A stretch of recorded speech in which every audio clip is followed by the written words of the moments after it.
Stop praying for wealth. I know what you're thinking. Rabbi, have you lost your mind? That's the whole reason I'm watching this video. No, my friend, I haven't lost my mind. But maybe you've lost your way. For years you've been asking God for money. You've prayed for your bills to be paid. You've asked for a financial breakthrough. You've begged for provision, and nothing changes. Your bank account stays empty. The debt keeps growing. The opportunities never come. And you wonder, does God even hear me? Am I doing something wrong? Yes, you are. But before I show you what, do me a favor. If this resonates with you at all, if you want to learn the ancient wisdom that will completely transform how you approach prosperity, subscribe to this channel right now. Because what I'm about to share with you goes against everything you've been taught about prayer and money. Now listen carefully. The reason your prayers aren't working is simple. You've been praying for the wrong thing. You've been praying like a beggar, and God doesn't respond to begging. God responds to becoming. Let me explain. In the Jewish tradition, there's a teaching that most people never hear. It's been hidden in plain sight for 3,000 years, and it explains why some people prosper, while others stay stuck no matter how much they pray. The poor pray for bread, but the wise pray to become bread. Read that again. The poor ask God to give them what they need. The wise ask God to make them into what others need. One is passive, the other is active. One makes you a receiver, the other makes you a vessel. And here's what you need to understand. God doesn't fill beggars, God fills vessels.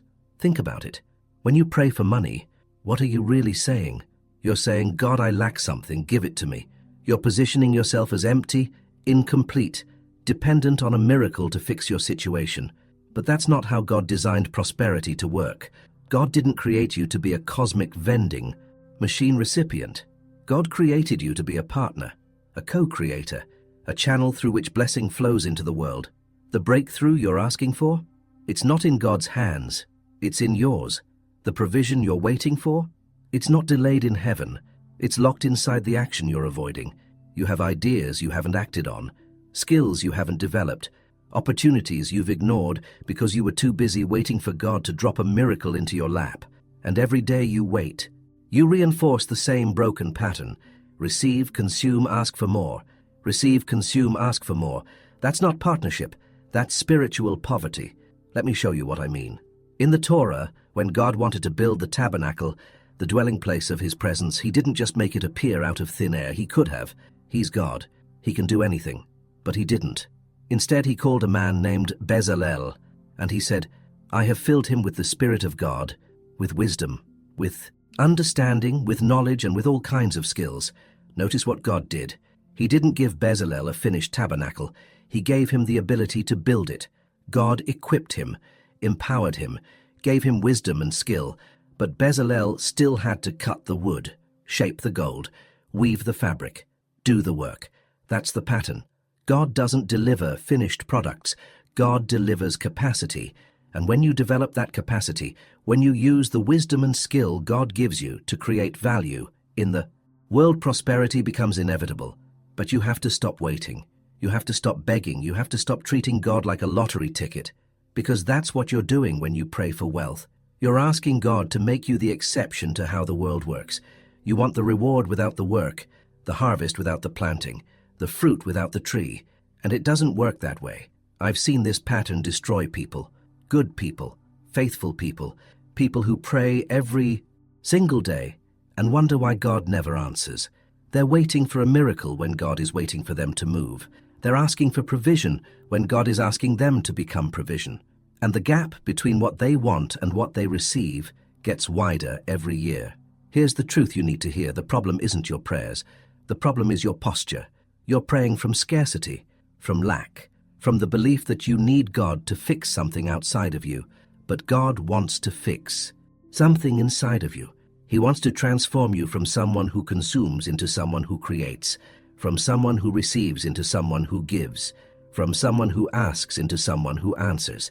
That transformation is the real wealth, because when you become the kind of person who creates value, serves others, and solves problems, money becomes a natural consequence, not the goal, the consequence.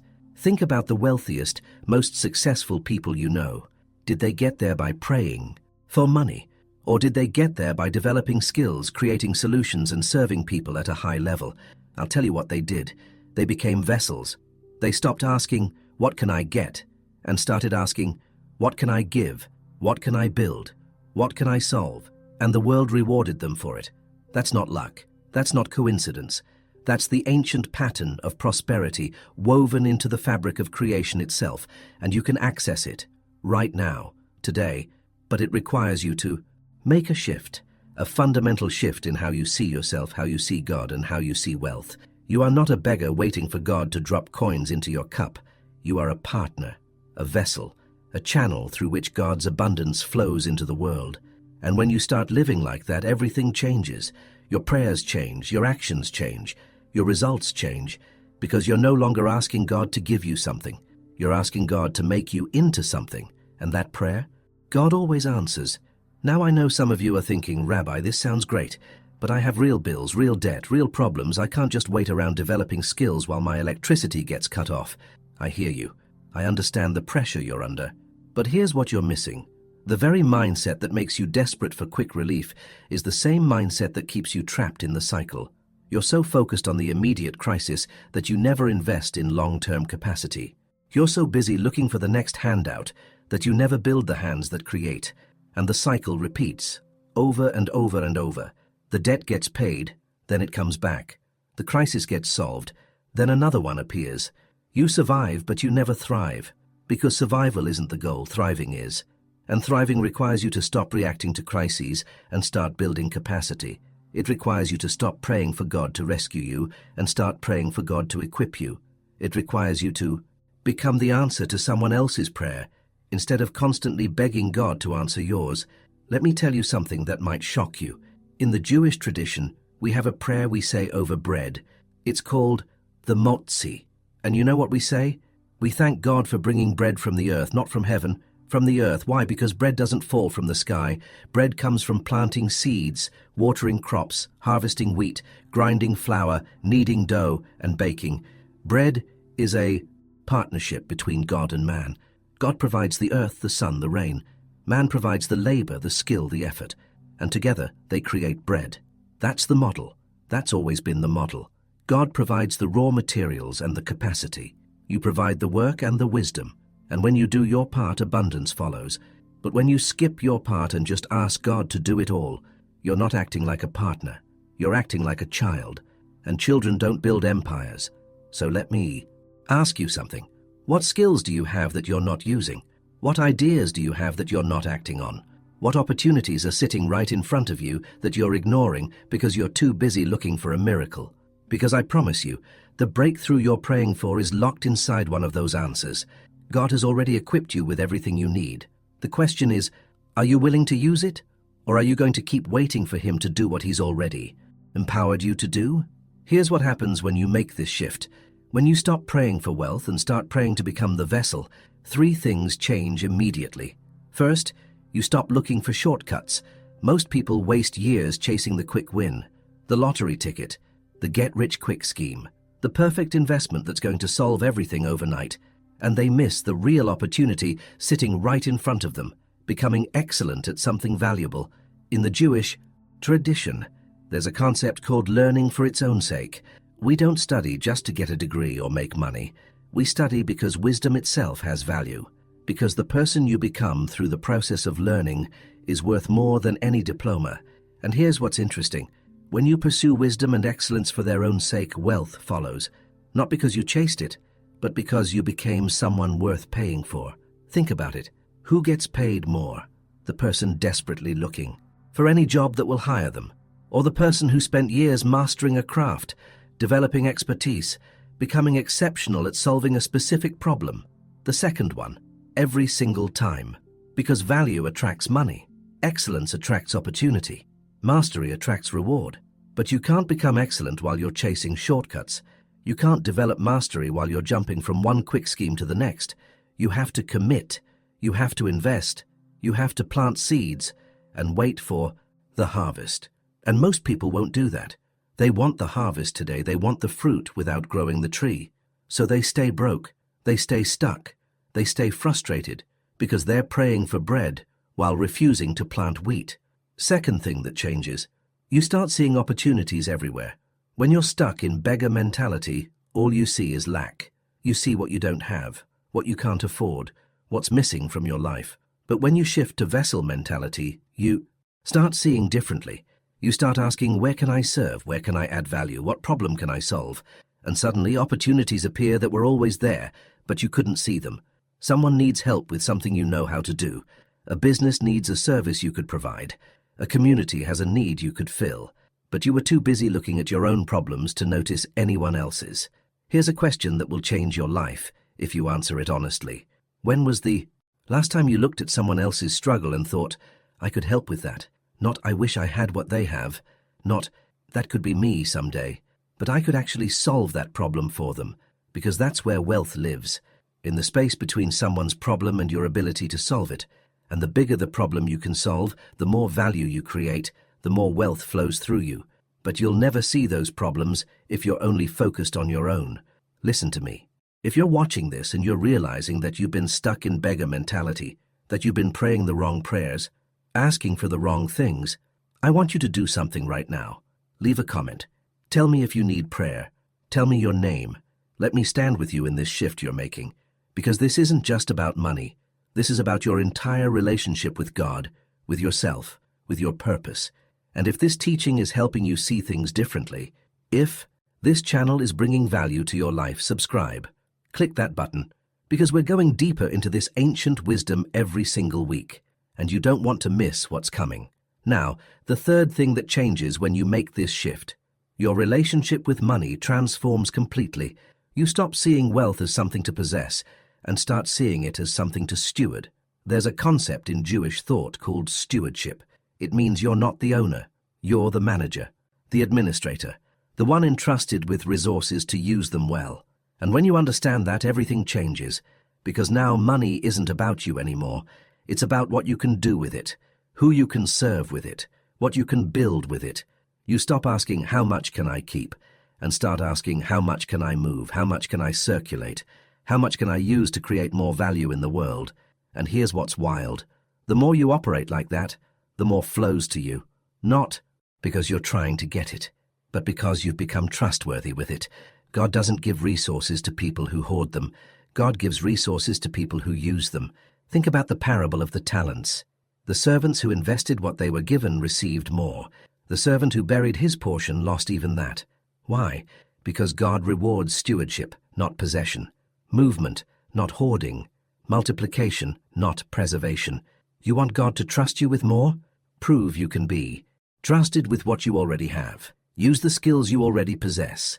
Serve with the time you already have. Create value with the knowledge you've already gained. And watch what happens. I'll tell you a story that proves this. There are communities around the world, Jewish communities, that have practiced this principle for generations.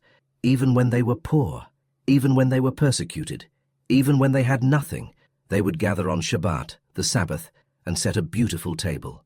Bread, wine, the best they could offer, not because they had abundance, but because they honored the principle of stewardship.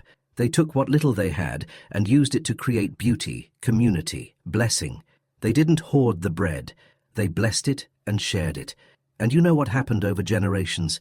Those communities produced some of the most successful, prosperous people in history, not by accident, not by luck, but by living out this ancient pattern of partnership with God. They didn't pray for bread to fall from heaven. They prayed to become the kind of people who bake bread and share it, and God honored that. Now listen to me very carefully, because this is where most people get stuck. You might be thinking, Rabbi, I understand the principle, but I still have bills due next week. I still have real problems that need real solutions. How does this help me right now?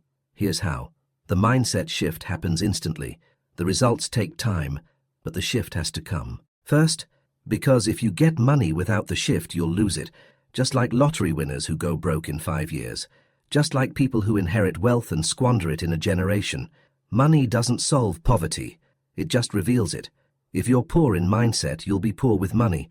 If you're a beggar in spirit, you'll be a beggar with a full bank account. But if you become a vessel, if you develop the capacity to create value and serve at a high level, then money becomes the tool it was always meant to be.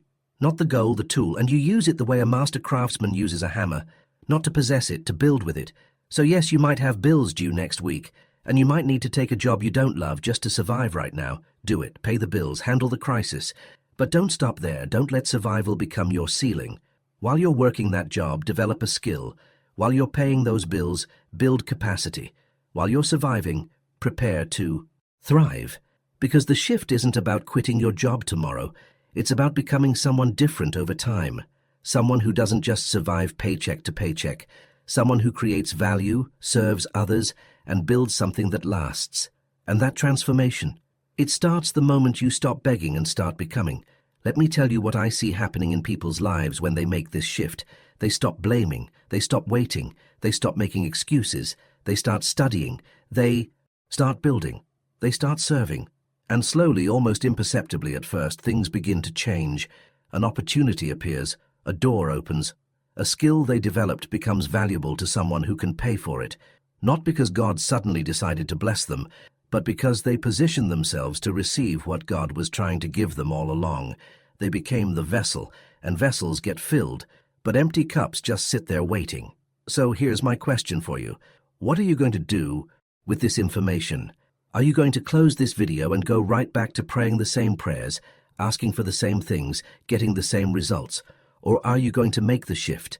Are you going to stop asking God to give you wealth and start asking God to make you into someone who creates it? Because that's the prayer God answers every single time. Not give me, but make me. Not rescue me, but equip me. Not do this for me, but do this through me. You want to know the real secret? There's a teaching in the Talmud. It says, "If I am not for myself, who will be for me? But if I am only for myself, what am I?" Read that again. You have to take responsibility for yourself. You have to develop yourself. You have to pursue excellence and wisdom and skill. But if that's all you care about, if you're only building for yourself, if you're only focused on your own gain, then what are you really?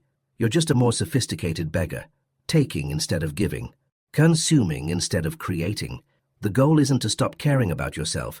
It's to expand beyond yourself, to become someone whose prosperity blesses others, whose success creates opportunities, whose wealth serves a purpose bigger than just accumulation. That's when you stop being a taker and become a giver. That's when you stop being a beggar and become a partner.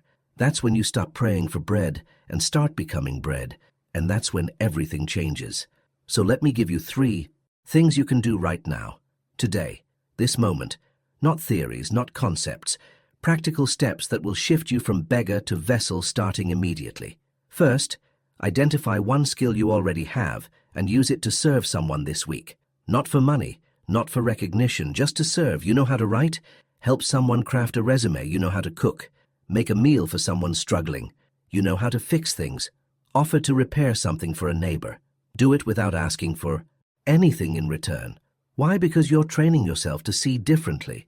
You're teaching your brain to look for opportunities to give value instead of opportunities to get something. And here's what will happen. As you serve, you'll start to see where your skills actually matter, where they solve real problems, where people would pay for what you can do. But you'll never see that if you're only focused on what you can get. Service opens your eyes, begging closes them. Second, stop consuming content that feeds the beggar mentality. You know what I'm talking about. The videos that promise you wealth without work, the teachings that say just speak it into existence, the gurus selling shortcuts to success. All of it is spiritual junk food. It tastes good going down, but it leaves you malnourished. Instead, start feeding your mind with wisdom.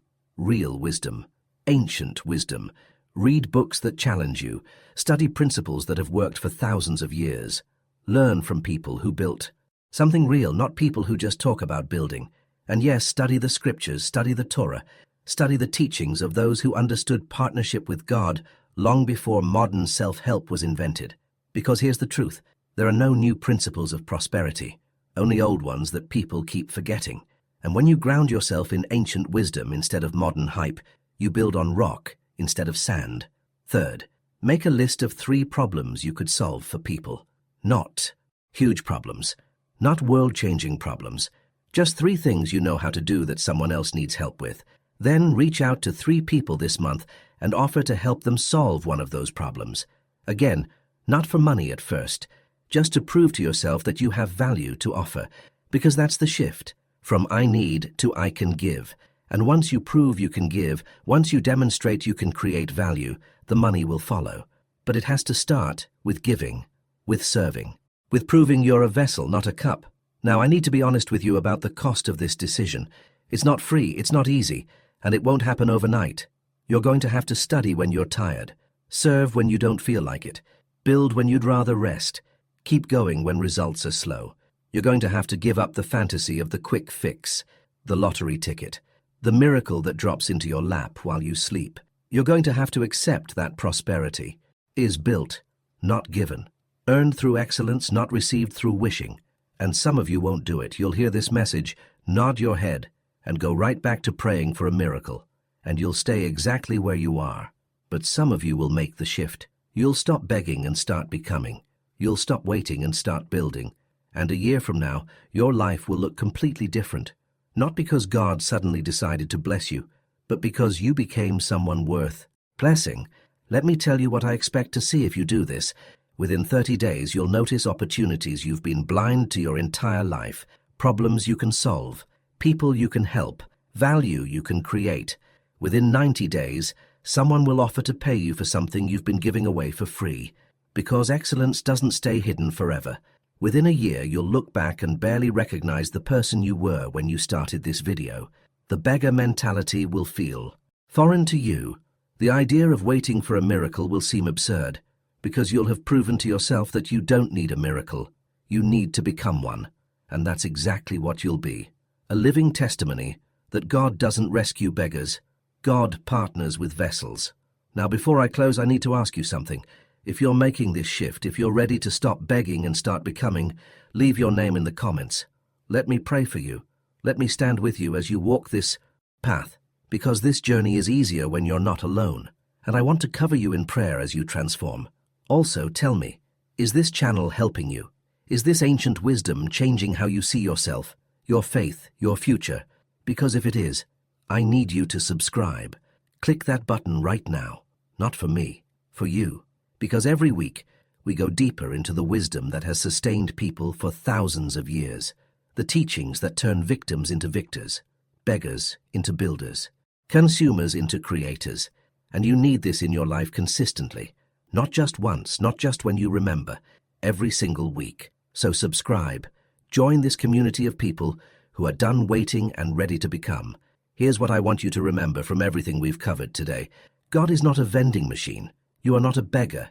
And prosperity is not about getting. It's about becoming. When you pray for wealth, you're asking God to give you something outside of yourself. But when you pray to become the vessel, you're asking God to transform something inside of yourself. And that's the prayer God has been waiting to answer your entire life. Stop asking for bread. Start asking to become bread. Stop asking for provision. Start asking to become provision. Stop asking God to bless you. Start asking God to make you a blessing. Because when you become the vessel, wealth doesn't come to you. It flows through you. And when it flows through you, it changes everything it touches. Your family, your community, your legacy. That's the ancient pattern.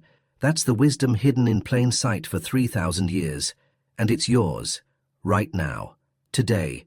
All you have to do is make the shift. From beggar to partner. From receiver to vessel. From waiting to becoming. And when you do, you won't just change your bank account, you'll change your entire destiny.